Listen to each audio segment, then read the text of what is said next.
Let's move on, because one of Europe's biggest banks is looking for new leadership. UBS lost its chief executive when Oswald Grubel resigned at the weekend. Now, he's certainly been under a lot of pressure since the bank announced the loss of some $2.3 billion that it blamed on the activities of a rogue trader.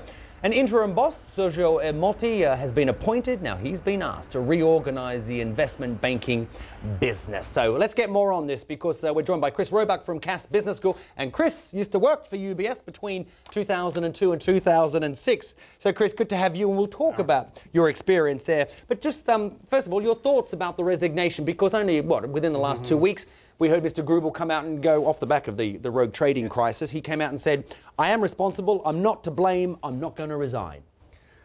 Well, what happened was that he made a proposal to the board about taking some action to trim the investment bank, potentially to reorganise the board.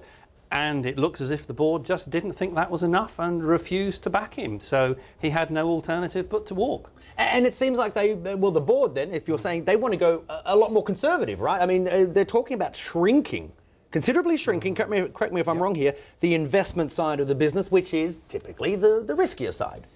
Absolutely. So what's happened is we just have to take a step back in that 2002 to 2006, before the financial crisis, UBS was seen as the preeminent example of what could be done with a truly global universal bank. It grew from 2002 to 2006, shot up the rankings. It became the subject of a Harvard Business School case study in terms of excellence. And then in the financial crisis, because of a few people trading in complex products, it fell to pieces. Now, that really upset the Swiss, because as far as the Swiss are concerned, UBS and indeed Credit Suisse are part of Swiss culture. It's inherently a conservative culture, and behind that is a massive wealth management arm. And the last thing the private bankers want is something, even if it's in the investment bank, that calls into credibility the integrity and professionalism of the whole bank. That happened once in the financial crisis. What happened 2 weeks ago was a second hit. And now it's getting to the point where those more conservative elements who don't want any outflows from the private banking world are going to be saying, enough is enough, we have to rein in this investment bank. So this latest crisis broke the straw, basically, Absolutely. if you will. So you used to work there in those years, in the years where it was held in high regard. What was the culture like? The culture of UBS, a global bank based in Switzerland, was always conservative with a small c.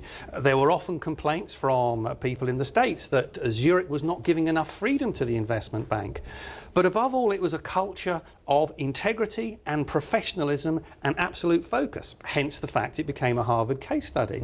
The problem was that, unbeknown to the 79,500 people working with professionalism and integrity across the world, particularly the private bankers, that there were 500 people who were trading in complex products who were about to blow their world apart. Okay. Well, Chris, thanks very much. And if it started going haywire in 2006, that's when you left, right? So, I wonder if there's any... No, you can't say that. Chris, thanks very much. Chris Roebuck from Cass Business School joining us there.